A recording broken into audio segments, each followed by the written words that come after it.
right, I got a little ghost in the machine. I can't figure out what's going on with it, but we're good. You got a ghost It just has in the machine? there's a little weird wanky thing in the music sometimes, but it's all good. It doesn't sound wanky to me. It sounds cool and crisp and exciting. It's June 13th. Fires you up. Yeah, fires me up 2023. Welcome aboard, everybody. Hope you had a great weekend. This is the Crushing Iron Podcast, episode 693. Yeah, it is. It's 693, and it's a big day. Big day, is it? I don't know. Big day. Big day. I don't know. June always feels like a big day. There's a lot of things happening. You got Father's Day this weekend, which is on Sunday. I'm turning 43 on Saturday. I'm having a huge shebang. No, doing nothing. But no, it's a big week. June's always a busy month. It was a busy weekend this last weekend, and basically every week in June is always slam. So looking forward to giving you a good show today and a good show for the next few weeks. If it's your first time tuning in, welcome. We appreciate you giving us your time. We know you have quite a lot of options in the triathlon podcast universe and just podcasts in general. Times are very valuable, so we appreciate you tuning in today. We've covered it all. We do swim, bike, and run specific podcasts. We do race recaps and also a lot of race previews. But for the most part, Mike and I, as coaches, athletes, best friends, we just sit back, relax, have an open, honest discussion about what we're going through in life, not just as human beings, but also as coaches and athletes ourselves. We also talk frequently about what our own athletes are going through. Mike and I work with a wide range of athletes all across the globe, from beginner level triathletes looking at the very first 5K or sprint triathlon, all the way up through elite level amateurs trying to get back to world championships, and everyone in between from all over the globe. And we use the feedback loop we have with them and training peaks, emails, text messages, and the like to drive the discussion of the day. We also frequently utilize our Facebook group, and we have leaned heavily on that for the next 3 weeks. So we appreciate all the feedback in there, but we'll go in there.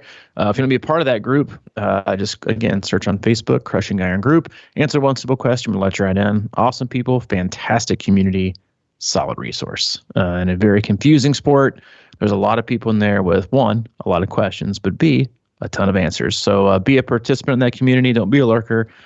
Toss in some good things, get great feedback, and we'll go on there like we did today, do a little bit of a Q&A, ask for topics and questions, and we'll get to as many of those as we can. But that's it. We don't do sponsors, we don't do ads, but we do have an agenda, and that's to keep you happy and healthy in your endurance sports journey. Yeah, don't be a lurker. Don't be a lurker. Yeah, get in there, and you had a big weekend, man, over in Des Moines. Yeah, Des Moines. Yeah, as the fancy people kind of like go to Tarrolly. Yeah, busy weekend. Before we get into that, a little bit of a heads up.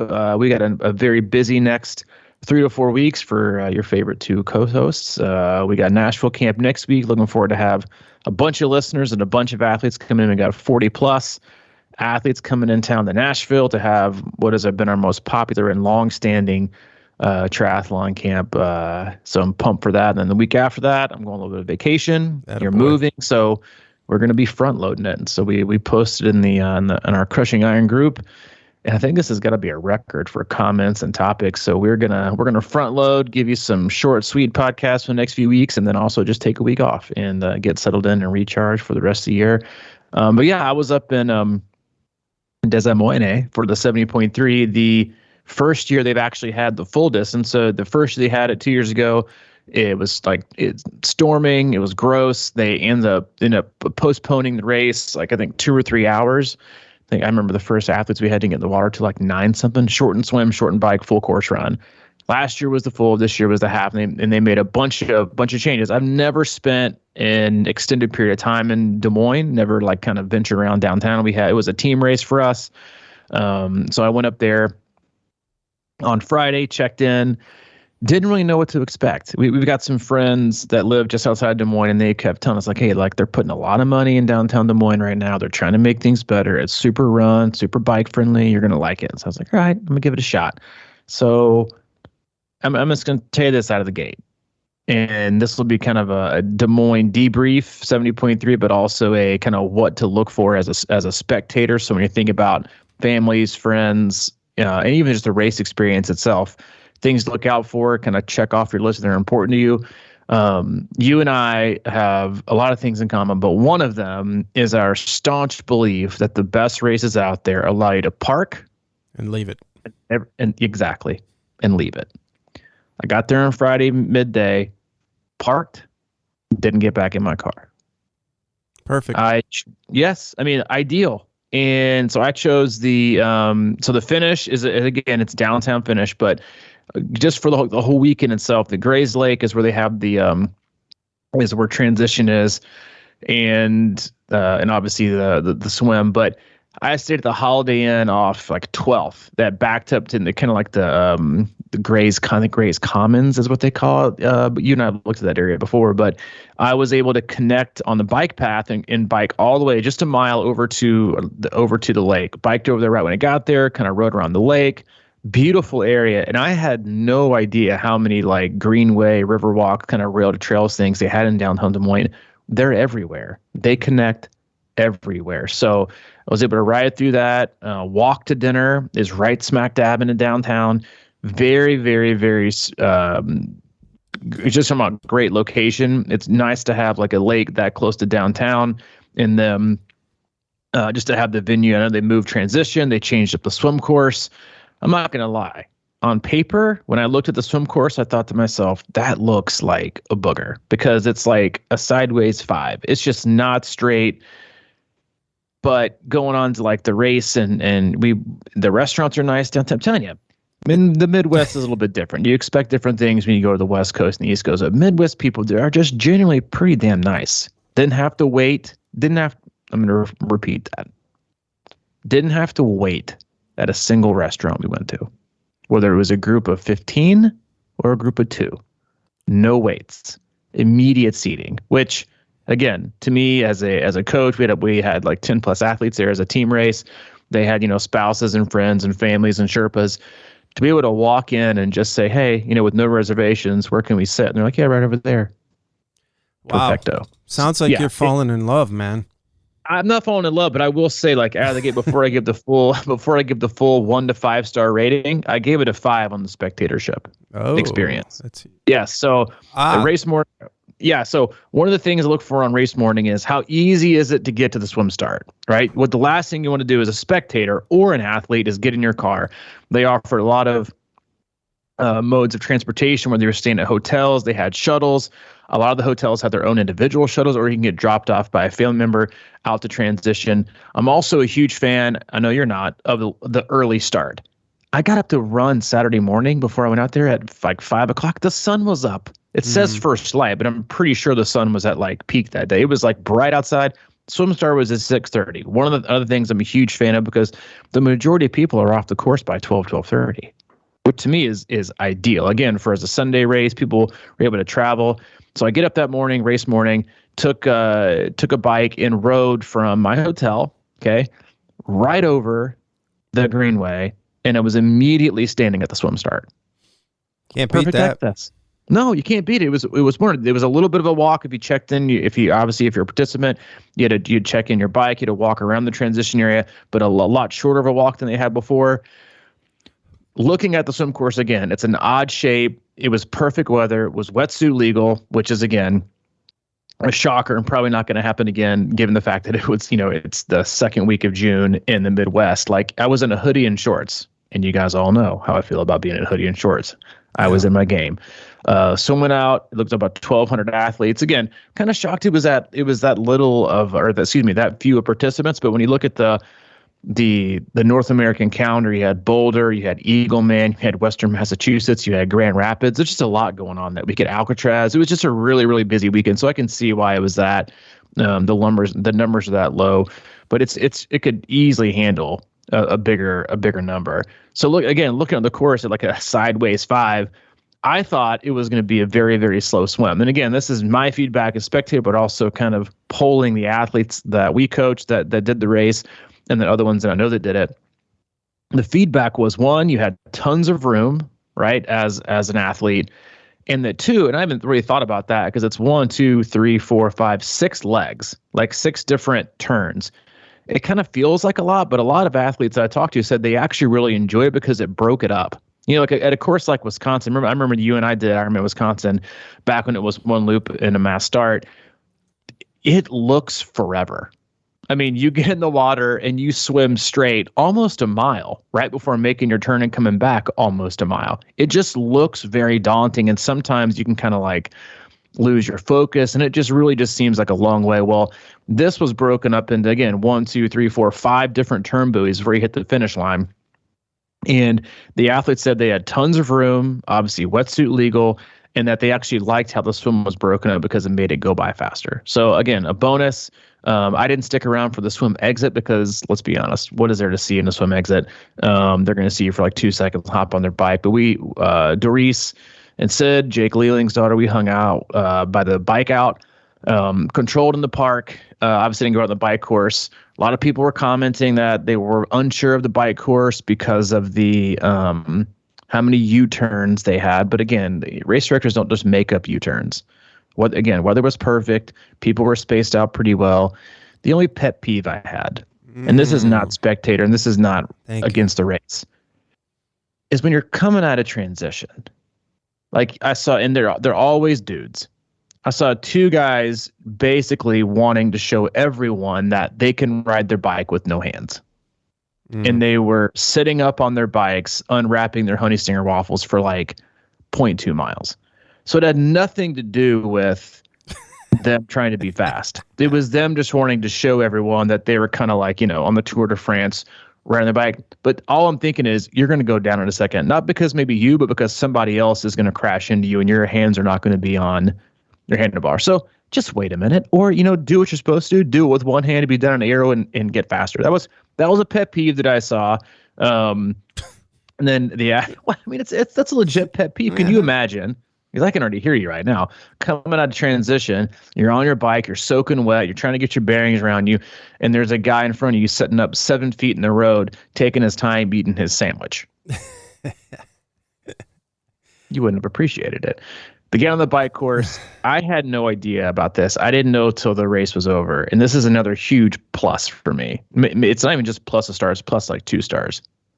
Totally closed bike course. Totally closed, huh? Totally closed bike course, which you don't. The only other race I know that's a 70.3 that does that is Muncie, where it's a totally closed bike course. Yes, it's the Midwest. Yes, it's windy. Because you're going to get wind. Yes, it's a little more rolling and hilly. People think the Midwest and they think flat, but Wisconsin's Midwest, Kansas City's Midwest, Des Moines Midwest.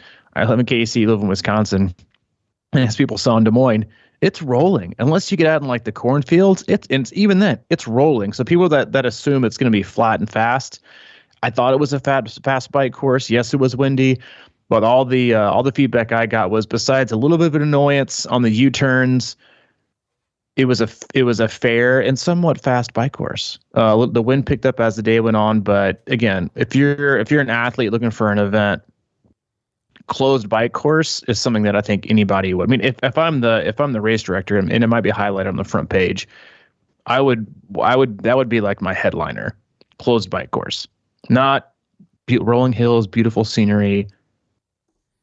Closed bike course. Yeah, I guess it says closed to traffic. This course is fast and safe. Enough said. Well, obviously, for a long time. Go ahead. I was going to say, for a long time when I started this sport, I just assumed they were all closed.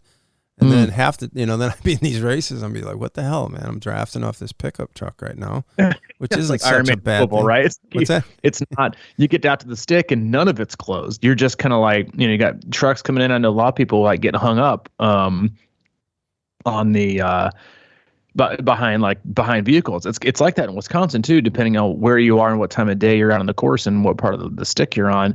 But you can get stuck by cars, going slow. So yeah, always safe. And I think every athlete appreciates that. It allows you to kind of race a little bit more free without kind of the jitters or worry or angst about, having other vehicles on course, and just worry about yourself and your other competitors. Didn't make my way to the bike out again. Not much to spectate on the bike.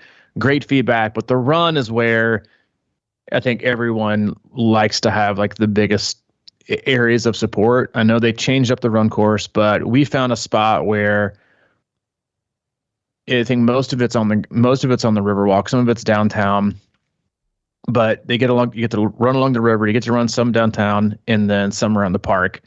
But we found a spot where we were able to see athletes 4 times on the course without moving.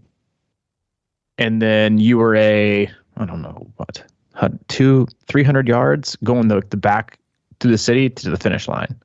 So as a spectator, one, it was awesome to track 10 athletes and be able to see a lot of them and then make a quick shot over the finish line to catch an athlete, then go right back over to watch other ones on course. As a family member or a spouse or a Sherpa, it's an ideal course. It's about as spectator friendly as you're going to find. There was a lot more people on the course than I actually imagined there would be for a small race. Having been to some other races recently that there wasn't a lot of people out on course, there were a lot of people out cheering. I think mostly because the Riverwalk, kind of the Greenway, follows sort of in and around downtown. So there's a lot of people in and around. There's a farmer's market the day before, all kinds of stuff. Again, very, very reminiscent of like the downtown finish of Wisconsin. And then you got downtown finish. So a lot of spectatorship, a lot of aid stations. Yes, there's quite a few turns. But again, from a spectator standpoint, it was money. I mean, it was so easy. Again, didn't have to drive, didn't have to worry about Mississippi, didn't have to go to 18 different locations to see them twice. Huge win. And then the downtown area had I think typical kind of Midwest feel. But I will say, and this is kind of where I hover around a 4 because it's I'm not likely to give 5s. Wow. But at the finish, sound like a 5 all the way. This is the kicker. All right, and this is some spectatorship, someone finisher. As a spectator, downtown is packed with bars, restaurants, anything you need. Open. It had a very like Wisconsin feel, like that strip where like the Deluxe Burger is area, kind of right by the finishing line. People can post up, have lunch, or if during the Ironman, have dinner. I'm sure it was really awesome, like on Ironman last year when they had the Ironman to watch like the finish with like the lights were down. It's a great opportunity to have one of the most like exciting finishes or just like cool vibes for a downtown finish. From a spectator standpoint, and this might sound like very underrated or overrated, there was a Hy-Vee grocery store on the corner. You think you laugh, right? But when you walk in, they've got a burger restaurant facing the finish line, a Starbucks, nice bathrooms, grab and go food. I grabbed sushi and a bottle of water and stood at the finish line and had it. Huge grocery store, which again, if you're by yourself, it's crucial because you got the world's your oyster. You got restaurants, you got grab and go, you got healthy snacks, you got candy, whatever you need. If you got a kid, you walk inside, it was loaded. And now here's the best part. Oh my goodness. If you're a finisher, and I saw somebody complaining about this, and again, everyone has their own personal preference. As an athlete, in the athlete tent, in the refreshments, you had barbecue sandwiches, pizza, Coke, and now here we go. Ice cream. Whoa. And these like peanut butter balls with M&Ms in them, like somebody homemade them. What else do you need from an athlete experience standpoint? So again, from a spectator experience, the weather was great. I'm rocking out in a hoodie. I'm in shorts. I can walk or bike to see anybody I want to. Didn't have to worry about a car. Didn't have to worry about traffic. The hotels, most of the athletes stayed right there by the downtown finish. You can just walk to your hotel when you're done. Again, who wants to get back in the car after they're finished? Great experience, well put on. And then from an athlete experience, not an easy race. Swim was fair, bike was fair, run was fair. Obviously, you're probably not going to get this weather ever again when it comes to it was 55 here in Overland Park this morning. You're not going to get that again. But from a course standpoint, the fair lake swim that's protected with plenty of space, a all closed bike course that's, again, fair. Because I'm a huge fan of that. Like, I know everybody loves flat and fast without that many turns, but what turns also do is it breaks up the congestion of the day. Because people aren't as good at taking U-turns or taking at speed, it breaks up the course, which to me makes it one safer and also be fair.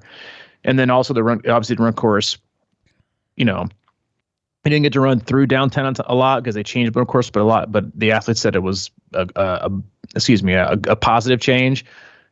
I can see it being a really sweet finish. And again, from a spectator standpoint, as a coach who was trying to track and oh yeah, I forgot this part.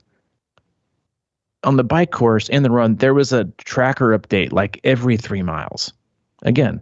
Oh yeah, they did have a lot of splits. Tons of splits, which was great. But again, easy access to get in and out of. Again, I'll stop with my crushing on the Des Moines, but huge props to the race director and the community and the city for putting it on. They embraced it, which you don't see a lot. I didn't hear one. And I ate out for every meal. Obviously, I didn't hear one complaint from a local or from a person that was working. They're like, why is it so busy? It was like, hey, please help us out. The hotel I was in, they had coffee out at 4 a.m. They had food. They had the breakfast out at 4:30. They were open, ready to go. Very prepared, very open. I remember checking in on Friday. I was like, so how many athletes are staying here? He's like, it's probably 85%. He's like, but this is what we do. We're so glad you guys are here. It's like, nice. See, this is the kind of spirit we need in America right now. We're just glad that you're here. Yeah. Spending money in your town, promoting businesses, spending your cheddar. But again, great experience. Yeah, I give it 2 thumbs up as spectator. The athletes, I think I got 4 and 5-star reviews from the race. But an overall good experience, and I would think it would be Mike Tarrolly approved, the stamp. Well, it sounds like it, and somebody did, I think, ask a question, how do you judge a good race? Or, what's a good, I think that was one of the questions. And obviously you've just defined that as you park and you don't have to drive and you have a closed bike course and everything else you're saying. I mean, it sounds to me like they're making a run to pump things up over there in the future. I wonder what the limit they could go to. I could see it being like 1,800, 2,000, and then they cut it. Cause I think the run course could get a little bit crowded, cause the run course is very similar to Chat. A lot of it's on the greenway, so it's a lot in kind of like narrow spaces. Chattanooga, obviously, they don't care. They're like, let's put 4,000 on the course. Yeah, and you're kind of, the run course feels like downtown New York City on New Year's Eve. So I can see them getting about maybe 1,800 to 2,000 and being comfortable in there. And there was a lot of like parks to go to take your kids to. Obviously, a swim start at the lake. There was a playground there, plenty of room for like kids. The run course was in. There's a bunch of kids in and around the area that we were, because we were in the back of the downtown baseball stadium. So tons of room for kids to like play around and do things, and not be like in the way. Tons of things to do. The farmers market was insane. That was like, it wasn't a negative, but you got to be prepared for the farmers market day before, just like Madison, that it shuts down everything. So if you don't want to walk, you're gonna walk it anyway. But farmers market, the typical Midwest experience. Well, I can't argue with that. So if you're a spectator and like, what to look for, not having to get in your car again, right? You're not having to call down to valet, have your car brought up, and then look at the map and look where to go. It's sitting in traffic, and then you got to pay to park somewhere else, right? Because everything downtown is pay to park no matter where you are. Then you got to find somewhere to go, park the car, get it. Same thing. Or you're valeting, so you got to carry extra cash on you. Everything's in like a 10-minute walk. I mean, it was a really, really easy to get around to. And again, I had no idea. Somebody told me that from downtown, if you connected, you get like 70 miles of like rails to trails. Wow. Yeah, which is just insane. So it was very easy to get around to. If you got kids that can bike, bring your bikes. I mean, because you could leave the hotel, even if you're in smack dab downtown. They've got those those double wide sidewalks that are part of the bike path that are plenty of room. It was a very bike run friendly downtown, which I was not prepared for. I guess not prepared for, but I didn't assume that was going to be the case, and it was. Yeah. So if you're looking for races, look for that. Like, that's the reason we loved Wisconsin. We do love Wisconsin. You can park and then never get in your car again. You can walk down to the swim. You can watch it. You can walk back to the hotel. Plenty of things to do downtown. That's why we were also a fan of Louisville, right? When Louisville's around, you park, you don't get back in your car. Chattanooga, same thing. Like, and I get it. A lot of 70.3s are like that. Some fulls are like that. Texas, right? Ironman Texas, another one. You don't have to drive, right? And not just because you got one host hotel, but there's a ton of options to stay. I mean, I was a mile, I think, from the finish, and it didn't feel like it, because there was like 16 different routes I could take to get to the finish line, get to the swim start, get the bike out, still have time, still have plenty of things, and that was able to do. So again, like, yeah, that's what you look for. And again, if you're looking to make the best overall experience, not just for you or your Sherpa or spectators or your spouse and children, whatever it is, you want to make their life as easy as possible. Because if their life is easy, guess what? your life's easy. They don't have to ask you if you need the car, or drop you off somewhere, or do this or do that. The easiest it is to possible, and you will never regret finding a race where you can park it and leave it.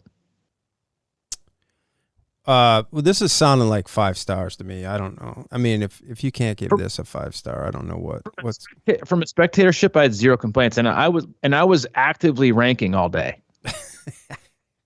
I was actively ranking. They said, okay. You can't do that. I was like, actively ranking all day. I mean, the only complaint I had all weekend, and it ended up being a false complaint, was a place we were going to go eat, the Breakfast Club, for breakfast on Saturday morning. On first like cursory review, they said they didn't, like, no one saw pancakes. And I was like, we can't go. That's a false complaint. I don't know what this team waffle thing is, but everyone's on a waffle kick. Waffles are better than pancakes. I'm like, listen, must be a generational thing, because pancakes are supreme. Luckily, they had pancakes, but that was it. I had no other beefs about it, because they had the pancakes. Service was good, hospitality was good, food was good. I haven't surveyed the team that stayed over on Sunday night, because they went to the 801 Chop House, which is supposed to have the best steak in town. I need to get the review from that, because that's kind of like the final kicker, is if they have a. I was going to go to that Saturday night, because I kind of treat myself to a steak the night before, even if I'm not racing. A place I went to, that was mediocre, but I didn't quite have the dress code. I think for the 801 Chop House, they would have asked me if I was coming in to, like, wash dishes or something. So I decided to go with the Americana. Yeah. So I do have a question. Now, isn't this a race where they're bouncing back and forth between the full and the 70.3? Are they going to stick now, or this seems like they got a winning formula here. It's booked that they're having. I asked the race director, and it's a 70.3 next year. Oh, good. Booked. And then it is. Then I guess the rumor is that the following year will be an Ironman. Which, listen, let's do both, man. Like we do at Wisconsin. Yeah. I mean, I think, I don't know if they could pull it off, but with closing the roads down. But I mean, I think a lot of times we take these cities, Wisconsin's different animal, because they went from Ironman to like a 7.3. But sometimes it's like, you ask them, and they love it until you want more. And they're like, yeah, we don't really want more. Then becomes a little bit of hostility between the two. But they seem to have a really good formula for this one. Again, they made some tweaks, and it was great. So yeah, if you're looking for a race in the Midwest to do, there's a ton to choose from, right? But from a spectator view, look it up. Great experience. Was very, very impressed. And then the city of Des Moines, well done. Good job. Good job. Yeah, well was it done. By the Capitol there? What's that? Was the Capitol in the background of the finish line? I don't know that. Okay. It was Capitol-esque, right? I sent you a picture of the finish line, because that's why the Wisconsin's kind of like, up there in the favorite finish, because you got the state capitol right in the background, which is just, I don't know. There's just something cool about it. I'm not sure if that was state capitol. I'm sure someone will chime in and let me know that it was. But yeah, my familiarity with the government properties there in the downtown Des Moines area. Weakness. Yeah, that's your weakness. Okay. But the Hy-Vee grocery store, I'm telling you, man, there's a lot of. I was so pumped, because I was like, you can get anything you want in here, and I can get it myself, right? Because that's the thing about waiting. You're going to the finish line when you're waiting on people, is if you want food, right, you got to wait for an hour and a half, or you're going to get crappy service. Walked in, went to a nice restroom, perused the aisles, had somebody make sushi right in front of me, pulled it out, boom, I'll take sushi and a water, ate at the finish line. Nice. Was there a bike shop right there so you could get a new Aero helmet or something the day before? I did not see a bike shop. Doesn't mean there wasn't one, but I didn't see one. Well, you got me signed up. Oh, well, I'll have to keep you posted. But yeah, so again, you got a whole year to start working. That's a good one to look up. And then again, from a spectator, family, friend, Sherpa, crew vibe, look for those things. And there's a lot of races. We've got a lot of recaps. Because the races we usually choose, they've got that vibe, right? Chattanooga, Wisconsin, Texas, park and stay. That's it. Look for a park and stay. As always, we love you. We appreciate you. Go to our website, C26Triathlon.com. It's our one-stop shop for all things coaching, camps, and community. If you're looking for ways to support us, you can always go to the online store, click on the purchase, and peruse things and gear and apparel. Again, Mike's moving, so do him a solid and lighten his load. And also a great way to support our podcast. If you're looking for coaching for the rest of the year, click on the coach tab, look for the coach that's right for you, and reach out to them. And as always, Mike, he is available, CrushingIron@gmail.com. And if you need anything from me, C26coach@gmail.com. All right, go to Moines. Go to Moines. Des Moines. All right, buddy. I'll talk to you later. See you, man.